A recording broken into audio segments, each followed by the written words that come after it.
everybody, welcome to GeekStorm. I'm Sean Hilton, owner of Comics Cube, founder of KokomoCon. You can check me out live and in person at 121 East Sycamore in the heart of downtown Kokomo. It's one of the crown jewels of Geek Street. Open Wednesday through Saturday from noon to 5. You can also check out our Facebook live shows on Wednesday and Saturday, 5:30 on Wednesday, 6 p.m. on the old Saturday. Mike, what is it that you do for the world? Not a damn thing. You know, you do all of this. You're a background guy that we always mention and talk about. You're always, you take pictures of puppies and kitties and stadiums and police style. Are you still doing all that? Yeah. Oh, wow, you're a busy dude. You got an assistant yet? No. No assistant. Just Your own private office? no. Raise? No. All right. No, that's what I was discussing with Todd and Amber, because we've been, playing this Pathfinder for Savage Worlds every other week. Yes, we're going to talk about that today. They're wanting to do it every week, if possible. Who? Todd and Amber. Oh, okay. And I can't, that would literally have me working 7 days a week. Okay. And the Sunday we don't play, that's when I try to get everything edited, put together, film other stuff I have to film for that, the intros and whatnot. So if it's a lot of work. I'd have to kill the other game group. We'll get into that. All right, so first up, I'm sure a lot of people have died, and we're sorry about that. Mandy Patinkin is still alive. He is. Our ongoing Mandy Patinkin watch. And encouraging people on Twitter, go ahead and cuss. Curse all to your heart's content. You go, Mandy. My name is Inigo Bleep Montoya. You killed my bleeping father. Prepare to bleeping die. So, yeah, somebody tweeted out they don't curse because they didn't feel that Mandy Patinkin would Didn't want to think agree they with were. that. Yeah, they didn't want to think he was a bad person. So he replied and said, nah, go for it, man.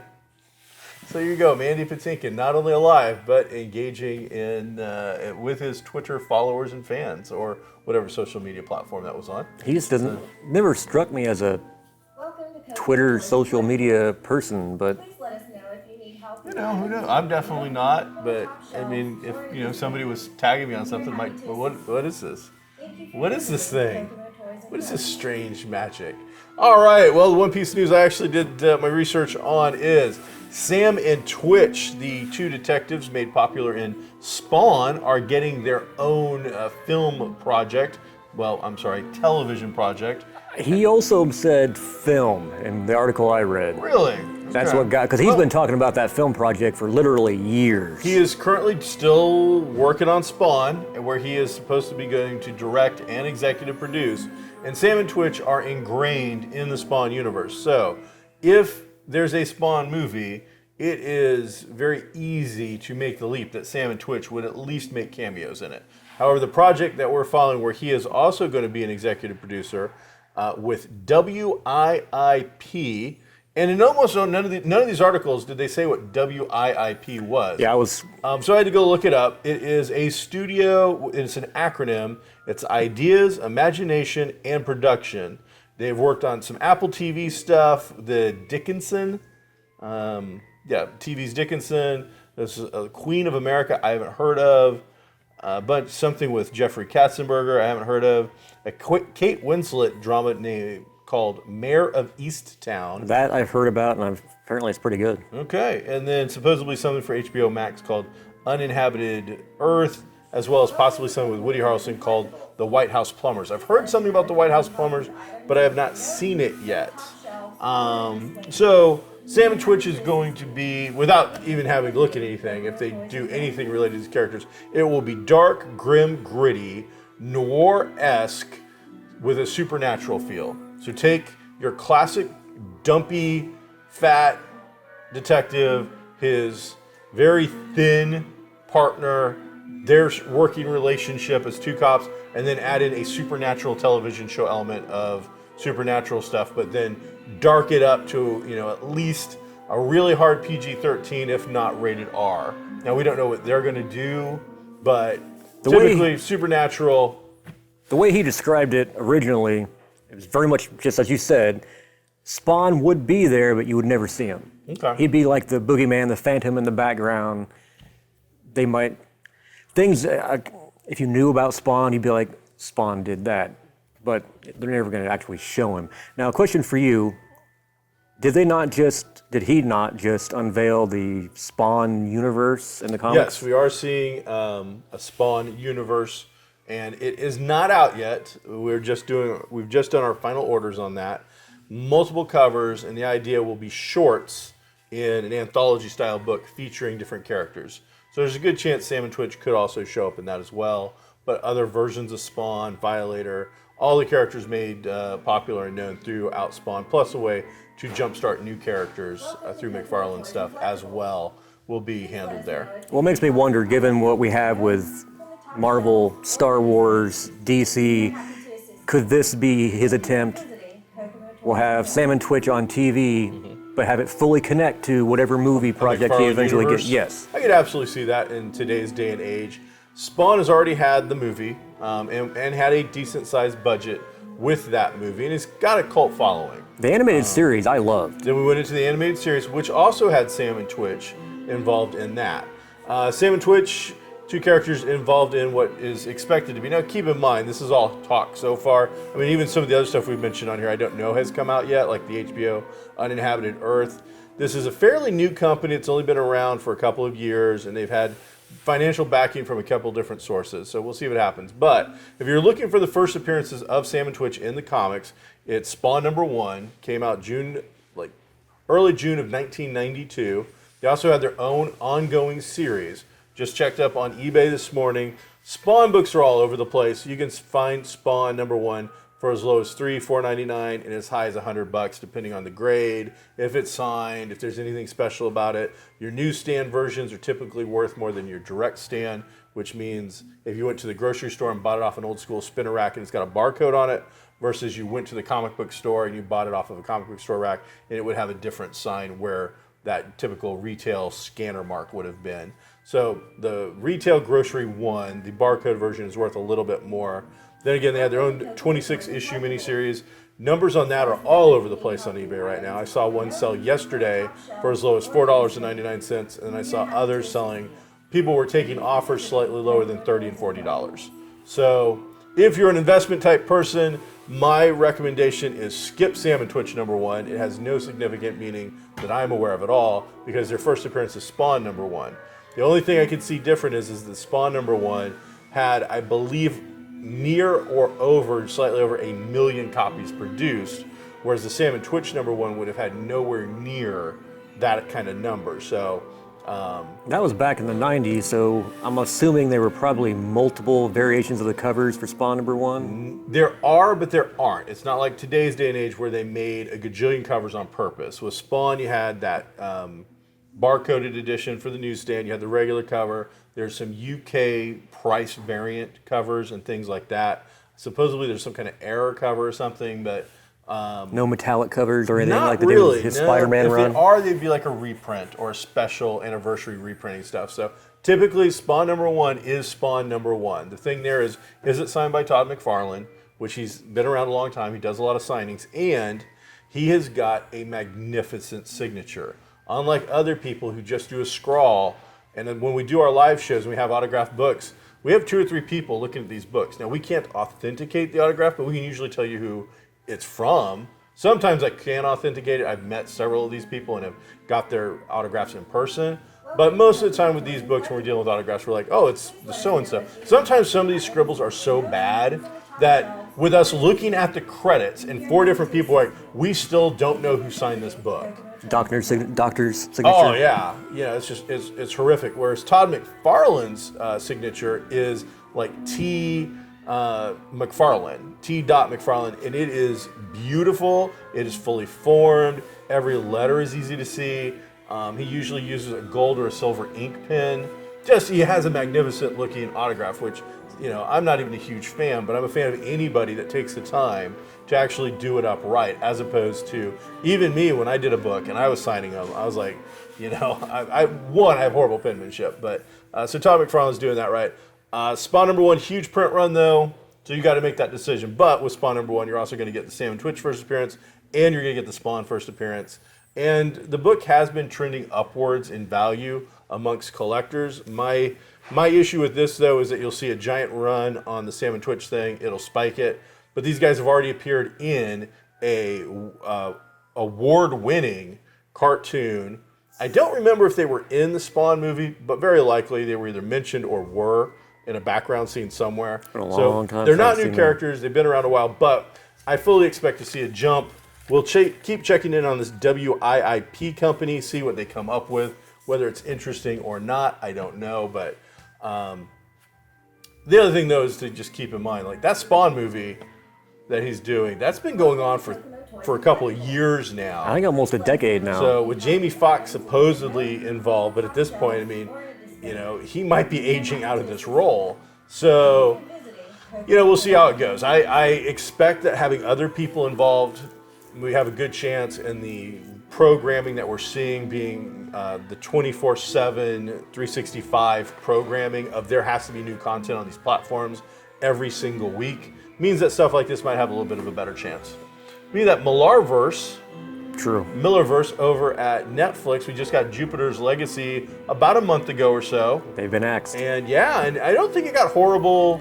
It was number one for a couple of days. I read this morning, it's now been axed, but the final episode, topped viewing.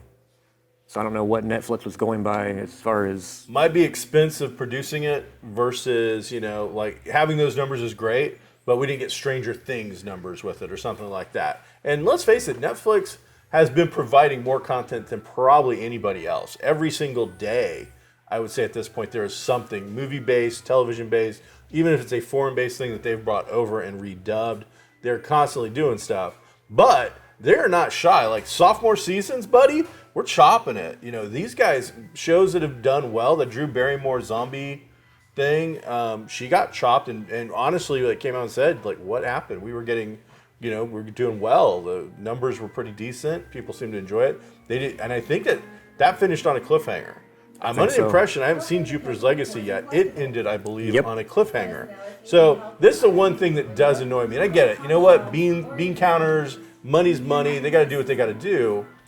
But you're the organization that I expect to give me some kind of closure. You're Netflix. You don't have to create the whole season. Yeah, because they used to be the ones that would save the show that got canceled over on this network. Exactly. They would buy it and continue it. I got to watch another Longmire 2 season that way. We got another Clone Wars season that way. There's been several shows that they have done that with. Who had Lucifer? They did it with Lucifer from the DC Vertigo.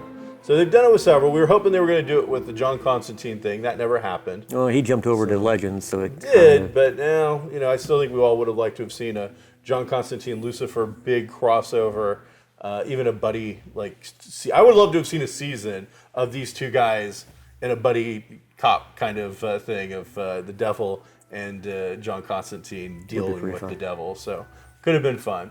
But Jupiter's Legacy gets the axe. We already talked about the Irregulars, the Baker Street thing got the axe, and it didn't get great reviews anyway. The thing that makes, I think I've heard you say it before. I've heard a lot of people say things where they haven't watched the show as it's on. They said they're going to wait.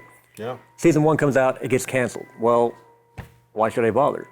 So now I've seen reticence from a lot of people. They're afraid to get committed to something. They don't want to get attached to the characters of the storyline, only to have Netflix yank it. So it makes me... I mean, there's something to be said for that, but that's how television has always been. You've had letter writing campaigns for Star Trek, and you to this day, X amount of years later, I can't tell you how much, but anytime somebody mentions it, the best Firefly.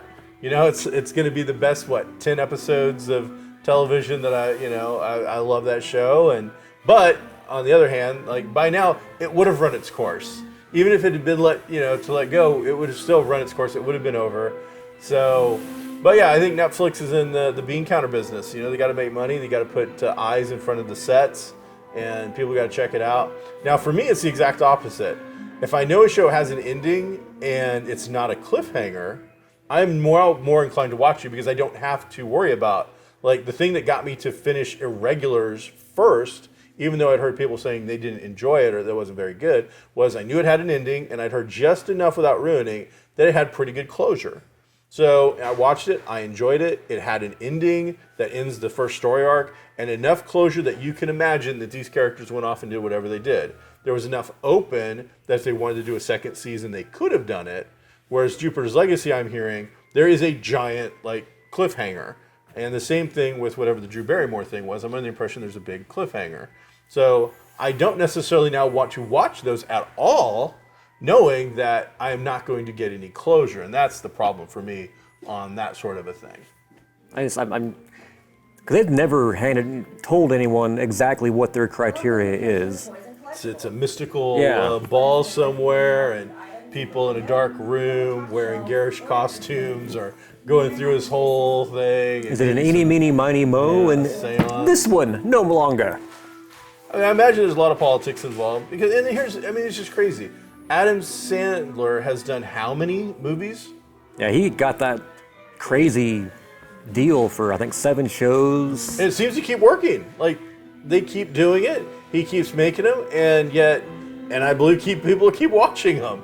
So I would, it's like Adam Sandler out of everybody from Saturday Night Live. Like, who's going to make it big? Who's going to be the big dog? Ooh, Chris Farley. Oh, he passed away. What about Michael Myers? Oh, yeah, Austin Powers, all that. Well, Michael Myers was less. I mean, he's kind of disappeared. Now, maybe he's disappeared with his big old rolls of money and retirement, and it's like, Well, that's the thing about Adam Sandler. To many people, he has disappeared. Yes, but if you're a fan, you can still find new stuff on Netflix. Yep. And the other thing is, like, he seems to be incredibly loyal to his entourage and friends. Yeah, he always brings his friends in for the cast. They're getting work. So a lot of stuff in that vein going on currently. World of Gaming, Gen Con still on board. We've been speculating whether it was actually going to get canceled or not, and I think we're at that point now where it's going. I will now back away from I was speculating that they were just pushing it forward to maybe even get Origins to cancel or something like that. At this point, both shows are going to happen. Both going. Whether anybody shows up or not, it's going to be there. Well, like you said, Chaosium is going to... They got the best of both worlds. Yeah? Their U.S. team will be there. Okay. Running games, having their booth, doing the whole thing. Everyone outside the U.K., they're going to participate in the online Gen Con, so you're going to have the best of both worlds. Okay. Other companies... See, I didn't know. I mean, obviously, money is made by having a live presence. Now, in this day and age of digital, maybe money is going to be made online, but let's face it. And I know you're the big online. We're the exact opposite when it comes to Gen Con. I am a hands-on, go there sort of thing, and you've had bad experiences and enjoy the more online seminars and that sort of thing. Whereas me, I want to see the new widget and the pieces, and I want to touch it, and I want to be able to hold it, see how heavy the box is, well, the thing that has, and that sort of thing. I won't say ruined it, but altered things for me when it comes to Gen Con. Mm-hmm. It was my big shopping trip of the year. Oh, absolutely. Because so many companies are using Kickstarter. Yes. I've already bought my stuff on Kickstarter. It will be delivered in August, which is normally when Gen Con is. Okay. So I'm getting my stuff usually the week before, week after Gen Con. So there's really nothing to go for. The game, like you said, I've had some bad experiences playing in games to the point where I have no interest even trying anymore. The few people I know, they're always working, so it's not like I can go have a conversation with them or anything because they're busy. So it's just, I'm better off staying home. So my experience is it's Birdie Bot's every flavor beans. Ooh, this is going to be prime rib. Oh, this was mulch. I have played in games from Necronomicon to Origins to Gen Con, a few other conventions over the years, and I've played in some of the absolute best tabletop games I've ever played in my life. And I've also played in 3 and 4 hour sessions where if blood thinners and razors and a hot bath were nearby, I would have at least contemplated it. If you are having issues, seek medical help, get a psychologist, whatever the disclaimer has to be. And if you don't understand sarcasm, then I don't know what to tell you. But yeah, that is why I run games at Gen Con, is 1 year I finally played in a game that was so bad, it broke my spirit. And I thought, I can do a better job. And not only can I do a better job, but I can provide a vastly better experience. And so that is what I've tried to do for the last 13 or 14 years that I've been now running, and I love it. It's a lot of fun, and I would have to think that for the vast majority of the time, I think I've provided that superior experience to compared to other people. I know one year. I'm a better GM. One year we played in a game. It was so bad. We left, drove back home, got a couple other guys, and I ran a game that night. Did you get the taste out of your mouth? Yes.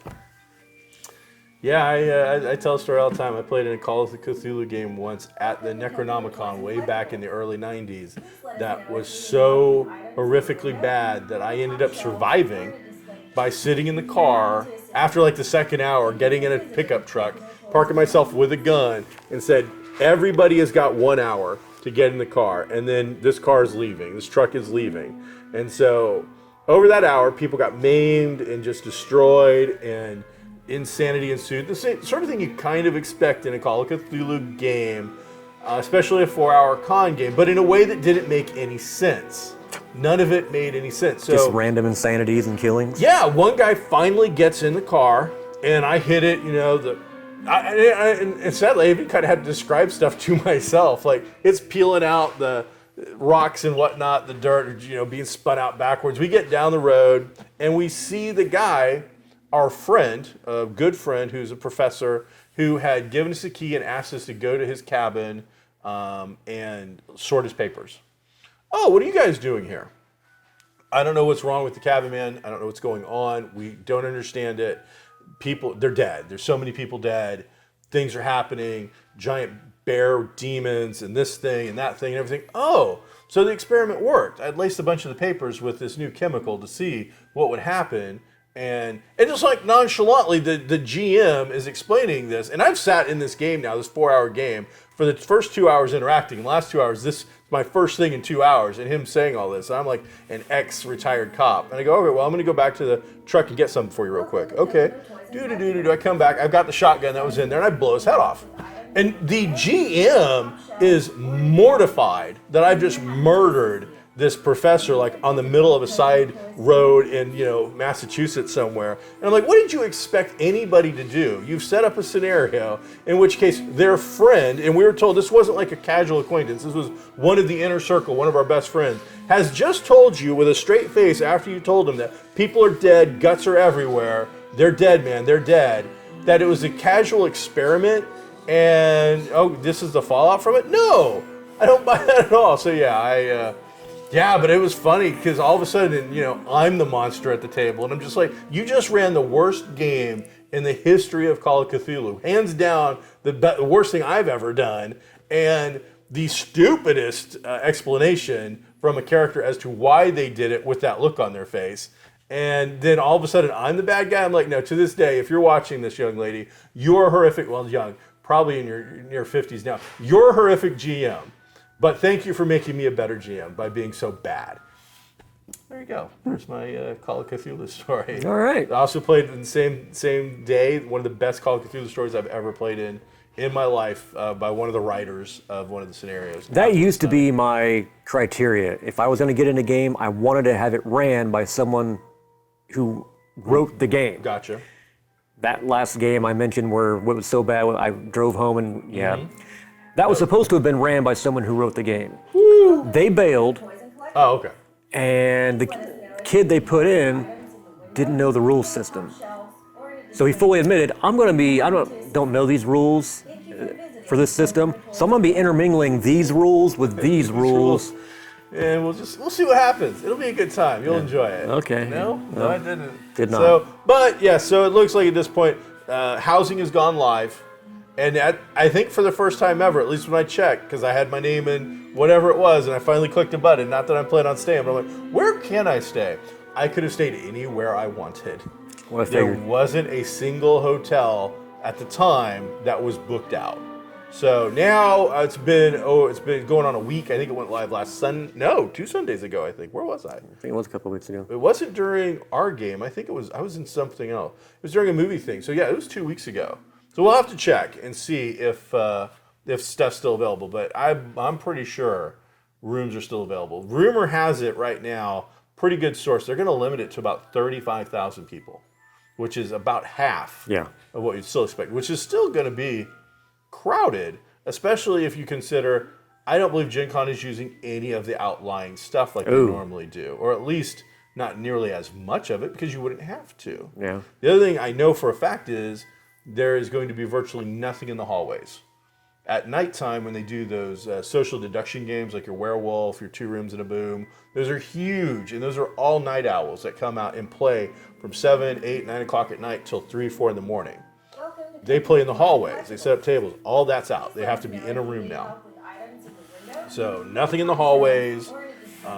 Were they setting up True Dungeon like in a Not coming. Oh. They were in. True Dungeon is a huge experience. They were in. Everybody else has bailed, and then all of a sudden we heard True Dungeon's not coming. So now, unless, since we record this and you see it, they're back in for some reason I haven't heard about. As far as I know now, True Dungeon is out for the year. Paizo's out for the year. Wizards of the Coast out. Well, and whether they ever come back. So Chaosium right now really is one of the biggest guys at the table. So, and game-wise, I know I've run games, and I am the supervisor for a group. So I am a team lead is the easiest way to explain it. Instead of you sending all your games to Gen Con, you send all your games to me, then I send everybody's games in a big batch to Gen Con.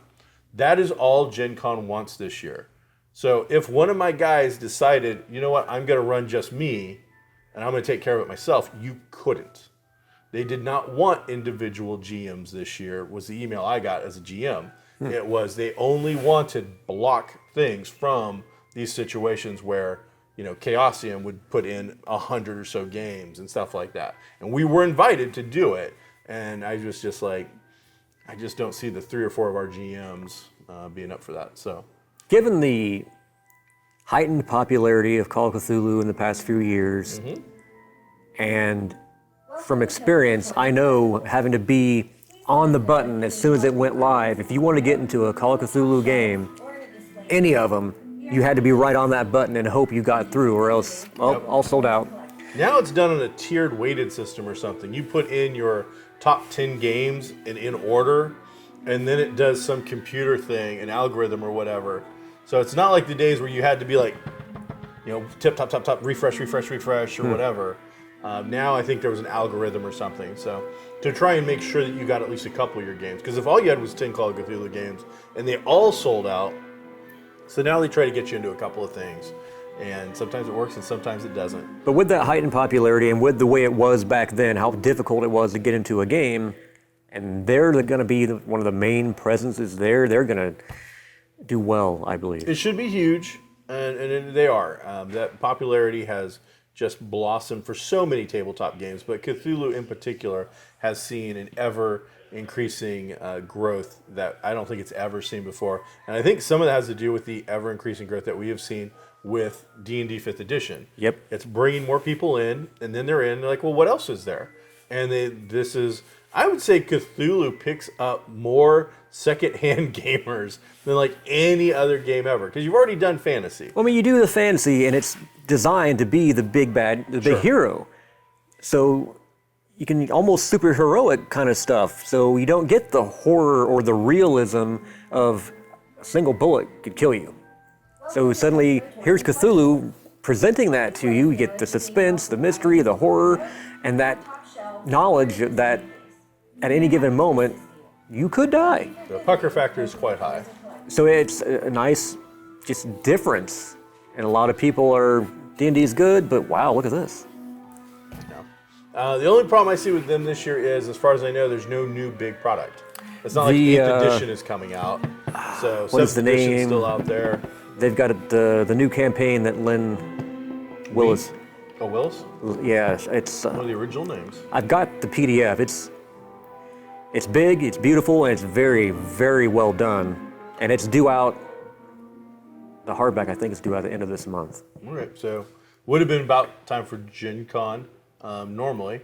We also seen reprints from Chaosium of At the Mountains of Madness. Mountains of Madness and the Train. Horror on the Orient Express. Horror on the Express. Both of those are supposedly. Well, if they're not already out, because I think the Mountains might already be out. I'm not sure. But those are full reprints from 6th edition, because they said either one of them. There are plans to redo them, but either one is so massive, it's going to take time to do it well and do it right. So for now, instead of having to pay hundreds and hundreds of dollars for original copies, you can just get the reprint and get the reprint. Be good to go. And it's 6th edition, you're saying? Yeah. Turns out I'm a 6th edition guy. I bought the 7th edition stuff finally after years of being on the fence. Bought it last year, but still, I gotta admit, for me, 4th through 6th is my sweet spot. I think that covers everything that I need. It's one of those games where they improved it, and I'm like, did you though? I mean, it's kind of a perfect game already. So now, speaking of games, we are currently involved in you producing and running an adventure that will be shown on KGov? KGov, probably censored. Very censored version. I'm on it. You see me on this show, so imagine me in a role-playing game. And then YouTube, yeah. YouTube, all right. So you can check that out. Hopefully the next couple of months will be coming. It is a Pathfinder mixed with Savage World. We'll be using Savage Worlds with a Pathfinder theme or skin, and an original Pathfinder adventure that came out years ago called Curse of the Crimson Throne. So and that was either the number 2 or the number 3. Number 2. Was it number 2? Adventure path that they did. And in it, I am playing Gavin Underfoot, the halfling cleric of Caden Kalen. We have got Amber and Todd Jordan, the owners of this fine establishment we film in Kokomo Toys and Collectibles. They're playing 2 characters, and then we have another Kokomo Lake but resident Kaylee Pemberton. Now it's Ruts. I apologize. She's joining us as another halfling, of which I don't get. That's my whole thing. It's a funny group because you've got halfling, gnome, half-orc. He's huge. But it's fun. And everyone seems to really be enjoying themselves. Get him like some tri-leather harness thing that we can hook up to our beast of burden to carry all the little people around. All right, everybody, that is your dose of GeekStorm. Again, I was joined by my good friend, producer, and director of all of GeekStorm, Michael Dukes, who, he deserves a raise. And me, Sean Hilton, stop by Comics Cube, just give me some money so I can pay some medical bills. Be groovy, everybody.